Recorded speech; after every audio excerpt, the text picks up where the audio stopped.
They thought the galaxy was old. They thought they knew every race, every history, every war. But then, on a dead moon, buried under billions of years of dust, they found a body, wearing a strange suit, with a faded blue patch, for letters they couldn't read, and when they touched it, the eyes opened, and the voice that spoke was human.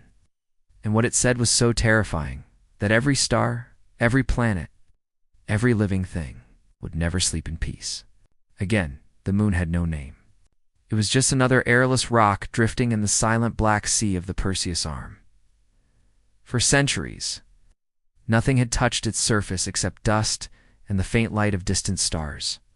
But today the silence broke. Small alien research craft descended slowly, its landing struts kicking up a thin cloud of gray powder. The ship's hull bore the crest of the Galactic Archeological Union, a peaceful organization that studied ruins from long-forgotten ages. Dr. Verone, the mission leader, stepped out first. Her four-fingered hands adjusted the visor of her helmet. As she looked at the landscape, it was lifeless, cold. And yet, their scanners had picked up something impossible. The team spread out, each wearing a bulky environment suit against the moon's freezing airless void. They followed a faint, metallic reading buried under meters of dust. Dr. Varen's assistant, Rel, carried a scanning device that beeped faster with each step. Soon, the reading spiked off the scale. They began digging, shovels slicing through the powdery gray surface. Every motion made tiny clouds drift slowly in the low gravity. After several minutes, Harel's shovel struck something hard. A hollow, metallic sound echoed in their helmets. The dust was brushed away carefully, revealing a smooth, curved surface, and a patch of strange fabric. It was not alien. Material like this had ever been recorded in the Union's archives. They worked quickly but gently, uncovering more until the outline became clear. It was a suit, a humanoid suit. The shape of the arms, the curve of the helmet. It looked as if it was made for a being not unlike the mythical Deathworlders the Union dismissed as legends. The final layer of dust slid away, and then they saw it, a round blue emblem. Stitched to the chest, 4 bold letters, each outlined in white, Anasa. None of them could read it. None of them had ever seen such writing. Dr. Veron's voice came over the cum. Careful, we don't know how old this is. They brought in a portable scanner, sweeping it over the suit. The results made them freeze. The body inside was organic. The biological readings were human, though the word meant nothing to them, and still perfectly preserved, not fossilized, not decayed. The real shock came when they analyzed the suit's age. The moon they stood on was 6 billion years old, yet the readings claimed the suit and the being inside were far older. Older than the galaxy itself. The math didn't make sense. Couldn't. As Hurel brushed away the last dust from the helmet's visor, a faint glimmer shone from within. For a second, it looked like the reflection of their lamps, and it moved.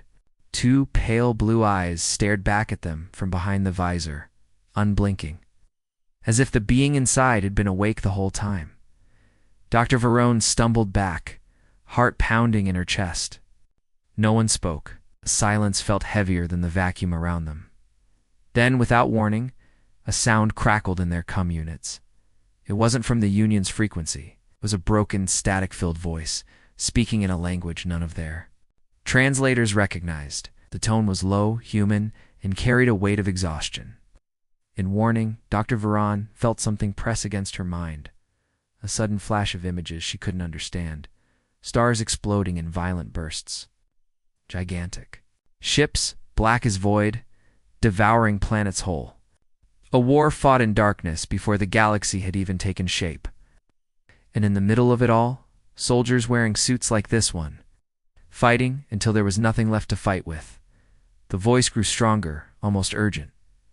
Dr. Varen's translator struggled, words flickering through. If you found me, then they found you. The message cut to static. Hurel looked at the others, his alien face pale. Who found us? But the being in the suit gave no answer. The eyes closed again, the visor reflecting only the cold moonlight above the surface. In the silent black sky, something moved. None of them noticed at first, focused as they were on the impossible body before them. A faint shadow passed over. The research ship, blotting out the distant starlight for a moment. It was gone before the sensors picked it up. But it had been there, massive, silent, watching. Dr. Verone felt a creeping sense of unease. She ordered the suit and body carefully. Sealed for transport back to their research vessel, every movement was cautious, as if they feared it might shatter. But in truth, it wasn't the fragility of the relic that made them slow. It was the feeling that they were being watched by something old, something patient, something that had been waiting for this exact moment for a very, very long time. The moment the sealed container was brought aboard the ship, every system flickered. Lights dimmed. Instruments rebooted without command. A long-range distress signal, unprogrammed and alien to their ship's database, began broadcasting into deep space. Dr. Verone tried to shut it down, but the controls wouldn't respond. She didn't know it, but that signal had not been sent in billions of years, and far away, in the cold emptiness between galaxies. Something heard it, and it was coming. The research vessel drifted silently through the void, its engines humming at low power. Inside the main lab, the sealed containment chamber holding the ancient suit sat under layers of scanning equipment. The room was cold, the air recycled, with a faint metallic taste, but the scientists gathered there barely noticed. All eyes were locked on the visor of the suit. The human inside looked unchanged, frozen in a strange stillness. But to Dr. Verone, it didn't feel like stillness. It felt like waiting. Harel stood next to her, tapping a monitor.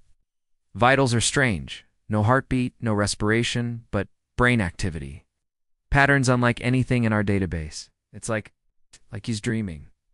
Dr. Varen didn't respond. She kept staring at the face behind the glass. Those pale blue eyes had opened once already on the moon, and the memory of them still haunted her. They hadn't looked confused or weak.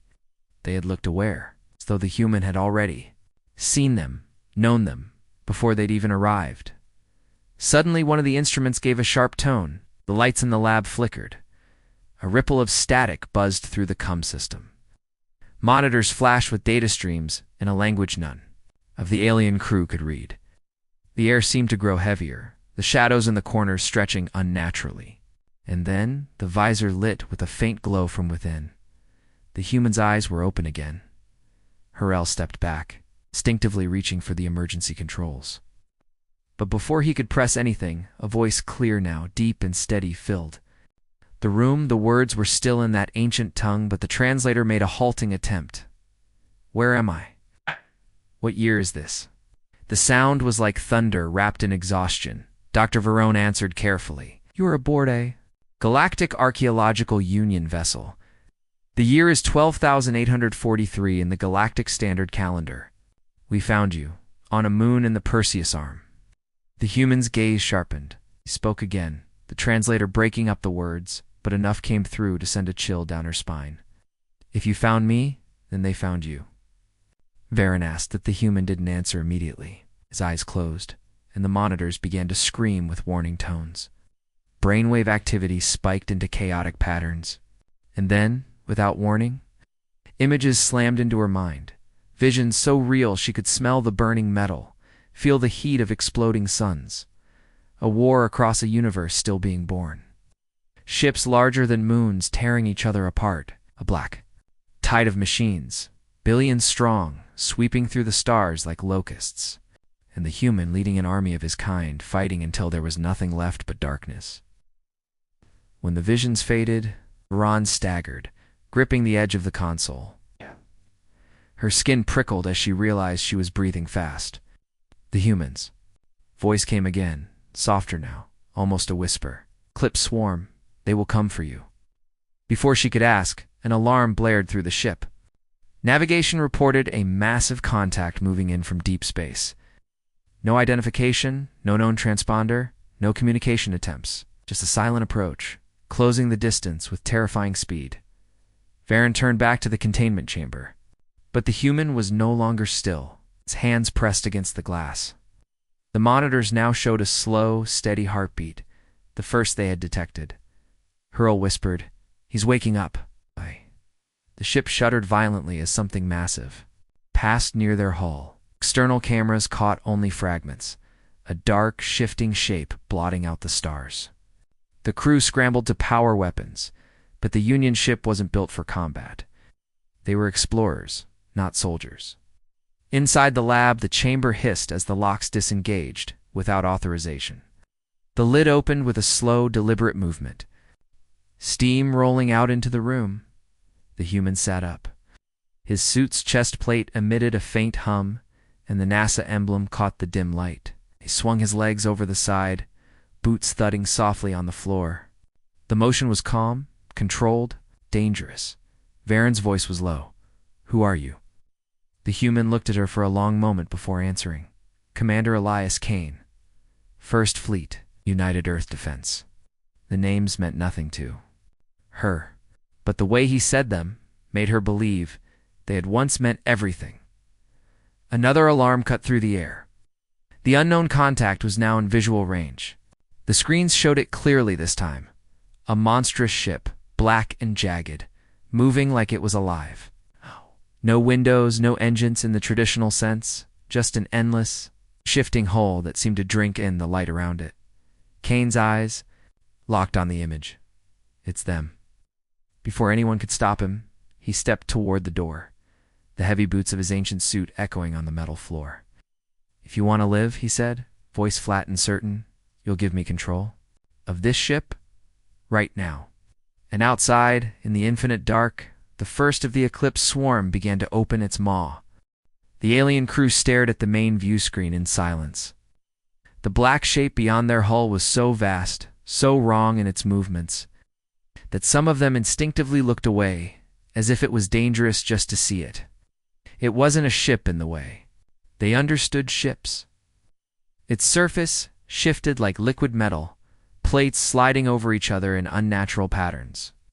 Where a warship should have visible weapons or thrusters, this thing had nothing. Yet it drifted toward them with deliberate intent, moving faster than any object its size should in the vacuum of space. Dr. Varan's voice broke the quiet. "That is not possible." She had studied every war machine known to the Galactic Union, from pirate dreadnoughts to the ancient fortress stations left by dead civilizations. Nothing in their databases matched the readings. Sensors didn't even seem to agree on what they were looking at. One moment it read as solid, the next as a cloud of particles. It was as if the enemy didn't exist entirely in one place. Commander Elias Kane didn't seem surprised. He stood in the center of the bridge, still wearing the ancient NASA-marked suit. His presence somehow heavier than any armored soldier they had ever met. "It's possible," he said, without looking away from the view screen. "That's why I'm here." Varen turned to him sharply. "You knew this would happen?" His pale blue eyes met hers. "They always come when the beacons are lit. That signal your ship sent out. It wasn't a distress call. It was a wake-up call." For them, the crew exchanged uneasy glances. "Them" was never a good word when spoken like that. Kane stepped closer to the controls, his gloved hand brushing across the unfamiliar alien interface, as if testing its limits. "I need access to your helm, weapons, and shields, if you even have anything you call shields." The first officer, a tall insectoid named Brask, moved to block him. "This is a scientific vessel. We are not built for combat." Kane's mouth curved in the faintest ghost of a smile. "Then you're about to learn very quickly." He pointed toward the screen where the black shape was unfolding like a flower made of blades. In the center, a pulsing red light glowed slow, rhythmic, almost like a heartbeat. Without warning, the ship shuddered as a thin beam of black energy lanced out from the creature's core, touching the Union vessel's outer hull. Every light dimmed. The hum of the engines fell silent. For a breathless moment, they were adrift in dead space. Crew members scrambled at their stations, trying to restart systems. Kane was already moving. His voice was sharp, commanding, leaving no room for argument. "Cut all external power draws. Reroute emergency reserves to life support only. They're mapping your energy signature." Rue glanced at Varen, uncertain. We can't give him control. We don't even know what he is. Varen hesitated, but the cold, alien blackness outside was drawing closer, surrounding them like an eclipse swallowing a sun. She saw the way Kane moved, the certainty in his actions. This wasn't the first time he'd faced this enemy.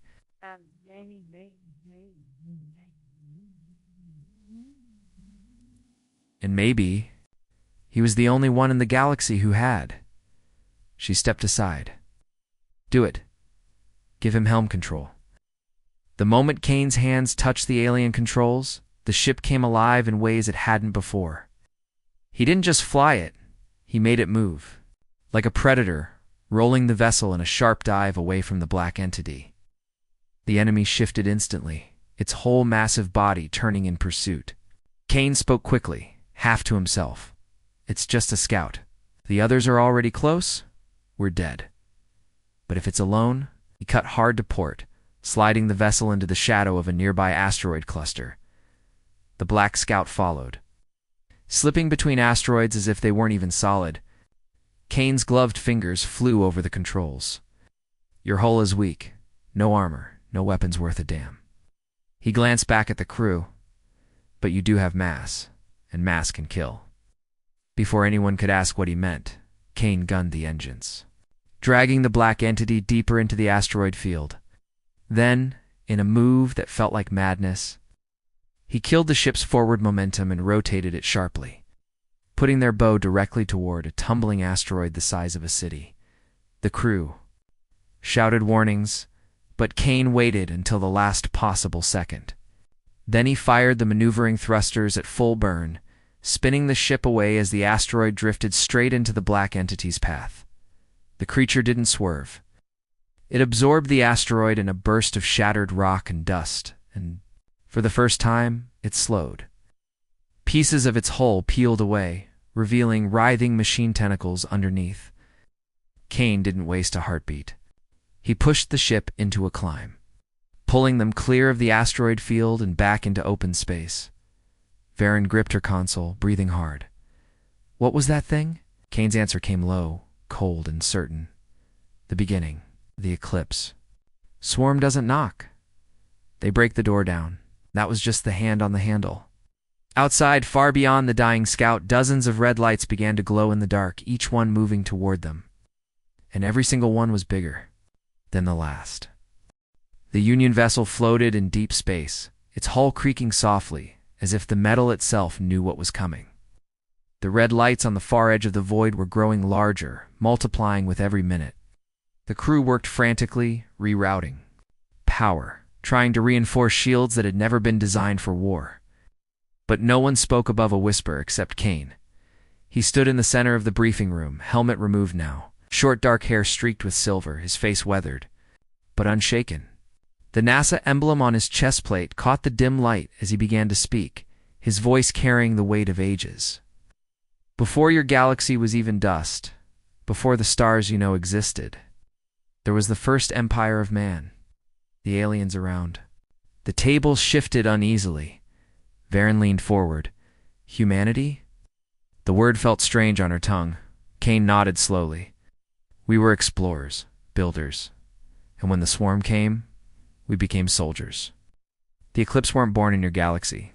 They came from beyond, from a place without light, without time. They devoured one universe after another, always leaving nothing but silence behind. His eyes went distant for a moment, as if seeing something only he could. We fought them for thousands of years, and we won. Barely, but we knew they would return. Harel frowned. Why have we never heard of you, of your first empire? Kane's jaw tightened. Because we were betrayed.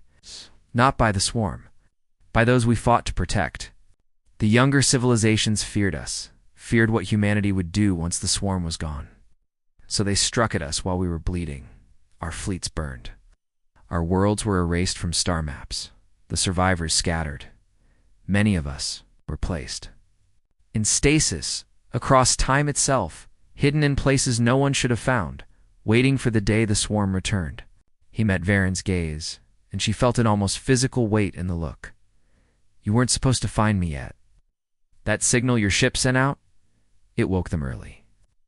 Brask, the insectoid first officer, clicked his mandibles nervously. Expect us to believe this? That you are billions of years old? Kane's lips twitched into a humorless smile. I expect you to believe your own eyes when those things tear your worlds apart. On the main screen, the incoming red lights grew, brighter, their formation shifting into a vast hunting arc. Varen could feel her heart's pounding faster. How many are coming? Kane's voice was calm, almost too calm, enough to erase the Union in a single campaign. And if they're here this early, it means they found something, or someone. Worth moving for? The room went still.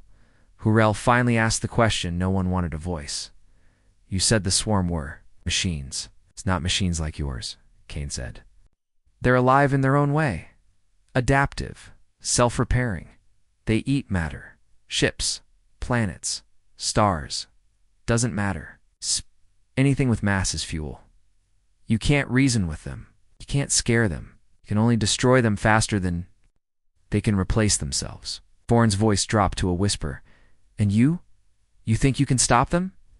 Kane's eyes hardened. I know I can hurt them. I know their weaknesses. And I know the one who commands them now. Something in his tone made the air feel colder. Brask leaned forward. You mean there's a leader? Kane's gaze turned toward the viewport, where the red lights crawled closer through the dark. There's always a leader. Once he was one of us. Not human, but close enough to fight beside us. Until the last days of the war, when he decided survival was more important than victory. He gave them everything. Our codes, our tactics, our strongholds. And in return, they made him immortal? Varen swallowed hard. What's his name? Kane's jaw flexed. You wouldn't be able to pronounce it, but you'll know him when you see him. He'll be standing at the heart of their fleet, watching as the galaxy burns. The main screen flickered suddenly, static washing over the image of the swarms. Approach. And then, impossibly, a face appeared in the interference. Pale, sharp features, eyes like black stars. A voice cold and smooth slid into the room. Kane, you woke early. The crew froze. Kane didn't blink, and you came.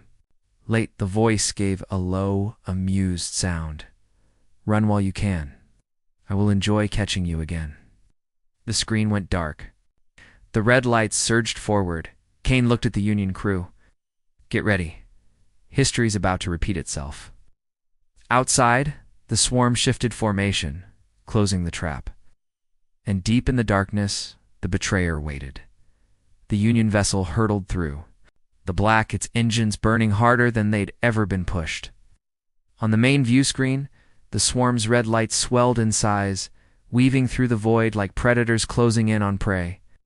The alien crew worked frantically at their stations, hands and claws moving in a blur. They were researchers, archivists. Not warriors, but fear had turned them into something else. Kane stood at the helm, every movement precise, every command sharp. He was no longer the man they had pulled from the moon. He was a soldier. Again, the way he read the swarm's movements, the way he seemed to know where they would be before the sensors confirmed it. It was as if he had already fought this exact battle countless times before. They're hurting us, Kane said, without looking away from the controls. They're pushing us toward open space, so their main formation can close in. We won't. Survive an open void. Varen stepped beside him, her voice tense. Then where do we go? Kane's fingers danced over the alien interface, pulling up a holographic projection of the surrounding region. There, he said, pointing to a thick cluster of debris, the shattered remains of an ancient planetary ring system. Can use the debris field for cover. If we're careful, we can turn their numbers against them. Brask, the insectoid first officer, clicked his mandibles in disbelief. We'll be crushed in there. The debris is moving at high velocity. Kane's gaze hardened. Better to dodge rock than be eaten alive. Without waiting for permission, he threw the ship into a hard burn, toward the debris field. The swarm reacted instantly, their formation splitting to flank the Union vessel on both sides. In moments, black, blade-like shapes were darting through. The void, their hulls absorbing what little light the stars gave. The first of them lunged.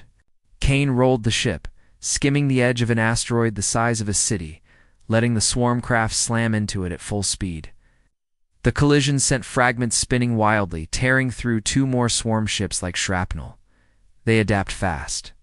Kane warned, "We have seconds before they change tactics."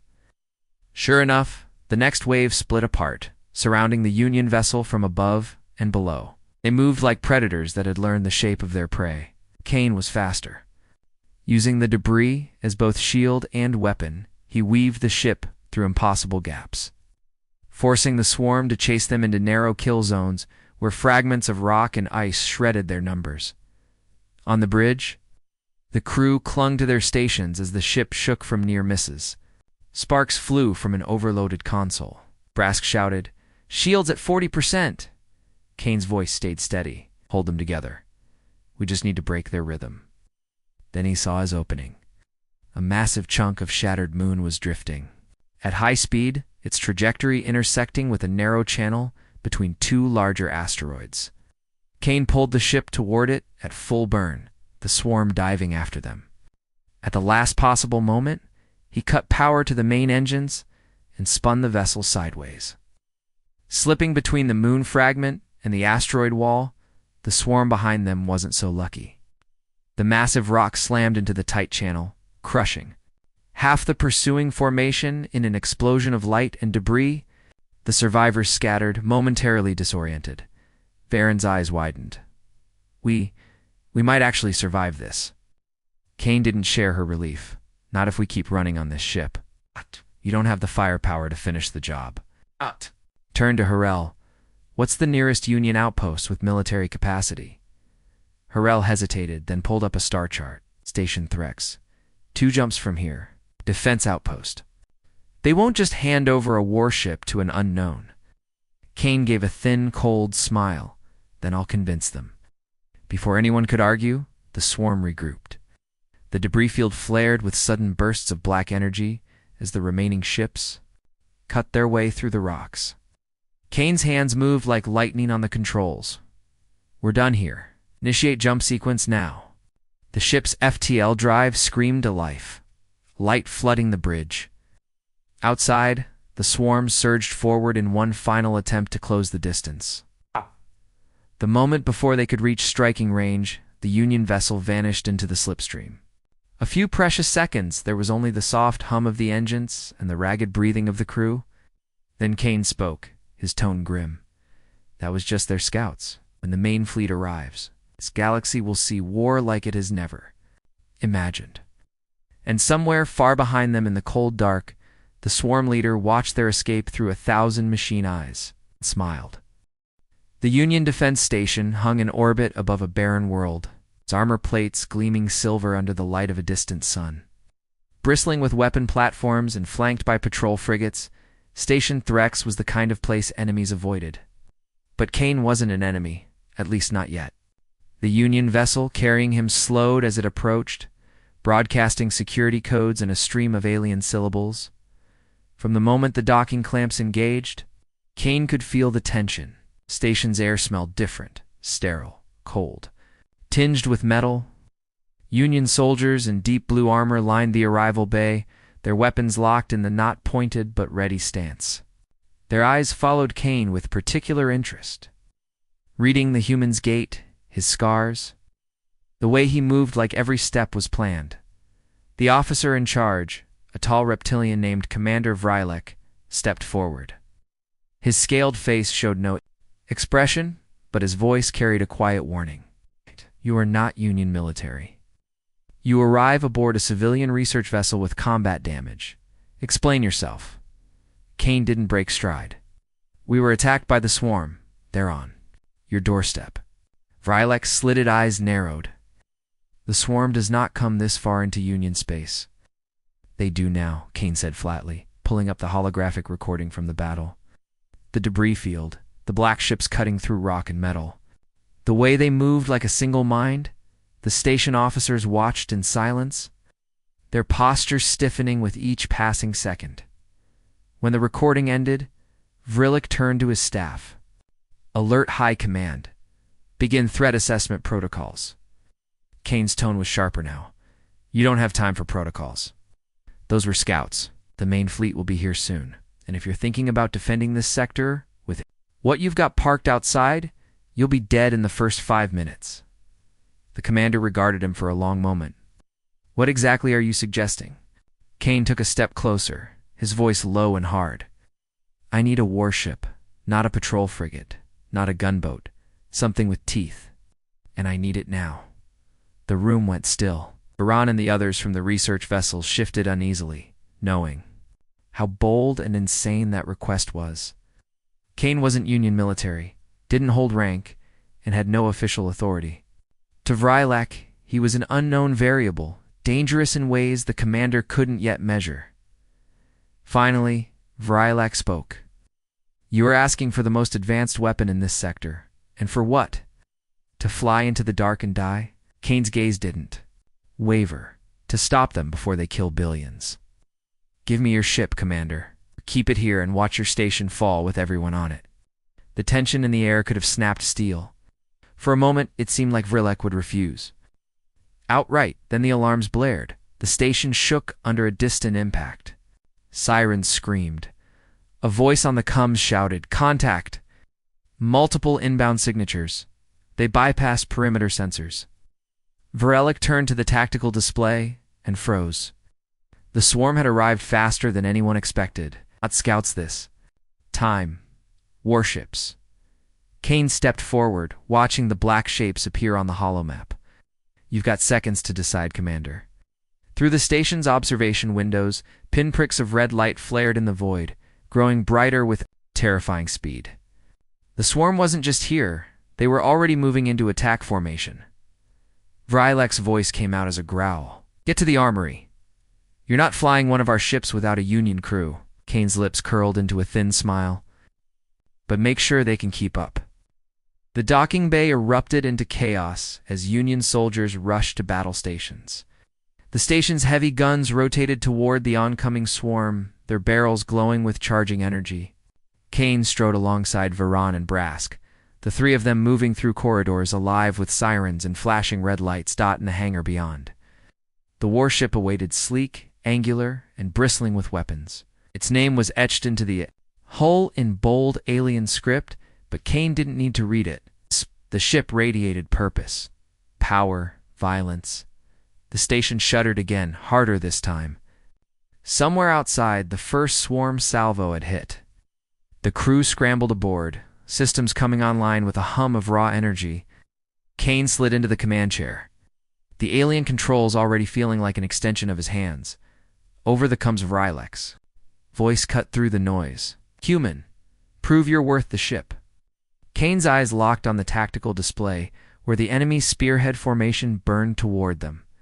Oh, I will, he said, his voice low, steady, and dangerous. Outside, the void lit up as the first shots of the battle tore through space, and the war for Station Threx began. The warship roared out of the hangar like a predator unleashed, its engines flaring blue-white against the endless black. The station fell behind them, its defense batteries already spitting streams of fire into the approaching swarm. Kane gripped the command chair's armrests as the alien vessel responded to his touch like it had been built for him. Every console, every control surface came alive under his hands, translating his intent into motion. Varen sat at the sensor station, her eyes darting across a sea of shifting data. They're faster than I've ever seen. Formation density suggests coordinated AI control. Brask's deep voice came from the weapons console. They're pushing straight for the station's reactor core. If they crack it, I know. Kane cut in, his gaze fixed on the tactical display, watching the swarm split into flanking groups. He'd fought them before, back when the war was just skirmishes on forgotten worlds. He knew their style, relentless, precise, willing to burn through hundreds of ships if it meant cutting out the heart of their target. The warship bucked as incoming fire streaked past. Kane banked hard, engines howling as he threaded the ship between two advancing frigates. Energy beams lanced out from the hull, tearing through the black armor of the closest swarm craft. The kill wasn't clean. The wrecked ship broke apart. in jagged, spinning fragments, but it bought them a sliver of space. Stations, shields are holding, Varen reported, but only just. They've got 3 cruisers in the lead group, big ones. Kane angled the warship toward the largest threat. We take the head off, the body slows down. They dove in low, skimming the debris field left by the station's first defense. Volleys, shattered hulls spun lazily through the void, leaking frozen vapor and drifting bodies. Kane's jaw tightened. Every one of those bodies had been alive minutes ago. He pushed the ship faster. The enemy cruiser loomed ahead, a jagged shadow blotting out the stars. Its forward guns spat molten death, vaporizing chunks of wreckage as they closed the distance. Kane rolled the warship hard to port, skirting the edge of the cruiser's firing arc, then unleashed a barrage from the belly cannons. The alien shields flared, cracked, then shattered in a burst of pale light. Hit it again. Brosk roared. Kane didn't need the order. He brought the ship in tight, skimming so close to the cruiser's hull that its black plating filled the viewports. Twin beams from their forward lances punched straight through armor and into the reactor core. Explosion tore the cruiser, apart from within, flinging glowing debris into the swarm's advancing lines. "That's one," Kane said. His voice was flat, but there was a dangerous fire behind it. The tactical display updated, and Varen's tone dropped. "We've got a problem. The rest of the swarm isn't slowing. They're ignoring you and driving straight for the station." Kane's gut went cold. That meant they'd calculated the warship as a lesser threat, or worse, as a distraction. "They're after something," he said. "Something on the station." Brass growled. "The research archives." It clicked instantly. The swarm wasn't just here to destroy. They were here to take something. And if they got it, the war wouldn't just reach Union space, it would consume it. "New plan," Kane ordered. "We break their spear, then we cut back to the station." The warship's engines flared and they shot toward the second cruiser, weaving through a deadly rain of plasma fire. The station's outer defenses flickered in the distance. Half its battery is now dark as they closed in. Varan's sensors caught something, a cluster of smaller, needle-shaped ships breaking off from the main swarm and slipping toward. Station's underside, stealth craft, boarding vessels. Kane's heart slammed against his ribs. If those ships made it inside, it wouldn't matter what happened out here. He shoved the throttle forward, engines screaming in protest. But the warship dove straight through the chaos, leaving the cruiser behind. Enemy fire clawed at their shields, and alarms wailed through the cabin. But Kane didn't slow. Through the forward viewport, he could already see the first boarding craft latching onto the station's hull like metal insects, and somewhere inside, Station Threx, someone or something, was about to open the door for them. The first shockwave hit before Kane even cleared the station's outer ring. A deep, bone-rattling vibration rolled through the hull, followed by a surge of static across every display. For an instant, the warship's systems blinked, and the lights dimmed. Kane knew that feeling, not from damage, but from intrusion. The enemy wasn't just attacking from the outside. They were inside the systems now, confirmed. Varen's voice was sharp over the cum. "They've breached the station's internal network. It's multiple firewalls collapsing. They're rewriting access protocols." Kane didn't need it spelled out. The boarding craft hadn't come to fight room by room. They'd come to take control without firing a shot. "Put me on the station's security channel." His voice was steady, but his hands tightened on the controls. Static flared, then a half-panicked voice filled the bridge. "Repeat there in the main research wing. Section Delta has fallen." And the sound cut off in a burst of alien digital noise.